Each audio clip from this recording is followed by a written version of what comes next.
Greetings everyone, I'm Chris. In today's video we're going to explore the intricate political landscape of Turkey, with a special focus on President Erdoğan. Turkey held a presidential election on May 14, 2023. Since no candidate secured more than 50% of the vote, a runoff election took place on May 28.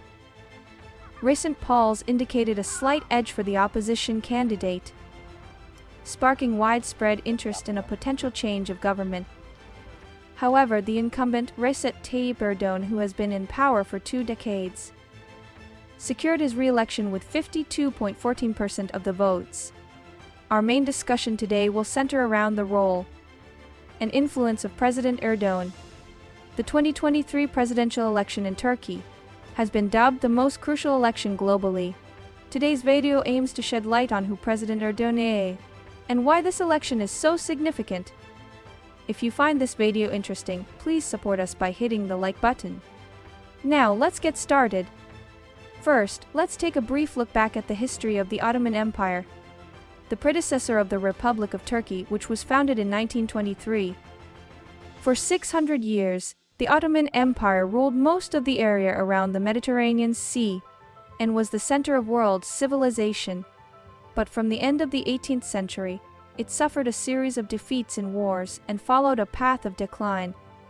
In World War I, the Ottoman Empire allied with Germany and lost most of its Middle Eastern territories as a result. This was the moment when the Ottoman Empire, which had enjoyed a long golden age as the most powerful Islamic empire in history, fell in 1919. The Ottoman Empire was invaded by Greece and faced the threat of extinction. However, under the leadership of army officers, the Ottomans managed to defeat the Greeks. On July 24, 1923, Mustafa Kemal concluded a treaty with the Allied powers, which resulted in the complete independence of Turkey. On October 29 of the same year, he established the Republic of Turkey and became its first president. Mustafa Kemal modernized the nation by separating religion and state and promoting secularization. Originally, the Ottoman Empire followed a policy of religious unity, combining the roles of the Sultan and the Caliph. However, Mustafa Kemal put an end to this 1300-year-old sultanate system and initiated a wave of secularization in Turkey. Modernization reforms inspired by European models were implemented, including the introduction of equal rights for men and women and the banning of polygamy. Thus, the Ottoman Empire disappeared into history, and the newly created Republic of Turkey has continued until today's Turkey. Turkey was expected to have the potential of secular Islamic democracy, so much so that the term Turkish-style democracy was coined. However, the man who emerged into politics in such a situation with an Islamic fundamentalist platform is President Erdoğan, who was re-elected this year. Erdoğan began his political career in 1994 when he was elected mayor of Istanbul. In 2003, Erdoğan became prime minister and successfully implemented his economic policies. He built infrastructure, created jobs, and brought unemployment down from the 20% range to the 10% range. Erdoğan reduced the national debt from over $20 billion to $7 billion. He also aggressively attracted foreign investors and achieved economic growth ranging from 5% to 8%, earning him the nickname Prime Minister of the Economy. However, Erdoğan is a proponent of Islamic fundamentalism. He served as prime minister until 2014, but had to step down after 3 terms due to term limit restrictions for the head of state. Also, his approval rating was not what it used to be, due to the online revelation of calls that discussed the creation of a slush fund exceeding $1 billion. This sparked widespread anti-government protests throughout Turkey, calling for Erdoğan's resignation. However, Erdoğan dismissed these protests as part of a political conspiracy. He also dismissed the prosecutors and police involved in the investigation and arrested the reporters who had covered the story. Erdoğan initiated a complete crackdown, shutting down all social networking sites, including Twitter, to prevent the story from spreading. Erdoğan, unable to serve further as prime minister due to term limits, decided to run for the presidency. At that time, Turkey operated under a parliamentary system where the president had limited power.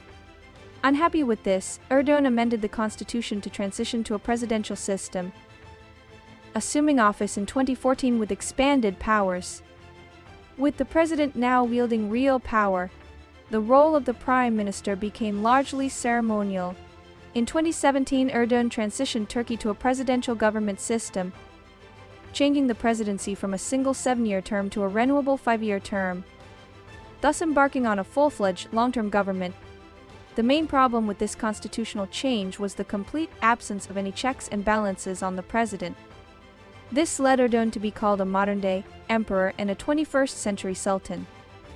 Erdoğan has exerted thorough control over the population, using anti-terrorism laws and laws against contempt of the president. In just 2 years in office, more than 2,000 people were indicted for contempt of the president. Among those indicted are Orhan Pamuk, who won the Nobel Prize for Literature, and a woman who was crowned Miss Turkey. Criticism of the government is a very dangerous practice in Turkey. In 2016, some military forces, opposed to Erdoğan's fundamentalist, Islamic policies and restrictions on speech, staged a coup. However, Erdoğan declared a state of emergency and crushed the coup with a massive purge of opposition. Since then, Erdoğan's actions have been increasingly controversial, and Turkey's economic situation has continued to deteriorate. The EU, Turkey's largest trading partner, also experienced an economic crisis. This led to a decline in investment in Turkey and influenced the EU's decision not to accept Turkey as a member state. The European Commission has expressed concerns that Turkey's legislative process falls short of European standards, setting issues related to human rights, democratization progress, and freedom of speech. Relations with the United States also deteriorated in 2018. No country can survive a complication with the United States, which holds global hegemony. Relations with the United States deteriorated because Turkish authorities detained an American pastor suspected of being a spy. President Trump demanded the pastor's release. When Erdoğan refused, the United States immediately initiated economic sanctions against Turkey. Once the United States sanctions began, the Turkish lira plummeted, spurring rising commodity prices. Additionally, the situation worsened in February 2023, when a massive 7.8 magnitude earthquake struck the southeast of Turkey. The Erdoğan government received a flood of criticism for its delayed response and inadequate advance measures, despite the fact that it had been collecting an earthquake tax for 20 years. Given these factors, it was expected that the presidential election would result in a change of government, but Erdoğan was re-elected. Furthermore, a 2017 constitutional amendment allows Erdoğan to remain president until 2029. Erdoğan's re-election has implications not only for Turkey, but also for international affairs. This is significant as a continued Erdoğan presidency is likely to further entrench both Islamism and an increasingly authoritarian political system in Turkey. Furthermore, President Erdoğan maintains close ties with Russian President Vladimir Putin. Additionally, he has been working to strengthen relations with authoritarian states like Russia and China. If democracy in Turkey collapses, we can expect no change in other Middle Eastern countries. Currently, Turkey is tightening restrictions not only on the media, but also on the internet. President Erdoğan is also unafraid of facing legal challenges. This is because he can manipulate the judiciary to serve his own interests. In the wake of Russia's invasion of Ukraine, Turkey's role as a mediator between the two nations has gained increasing attention, making it a focal point for future geopolitical developments. This concludes our discussion on Turkey and President Erdoğan, who is increasingly viewed as an authoritarian figure. Thank you for watching. Don't forget to like, comment, and subscribe for more insightful content. Take care and see you in the next video. Goodbye!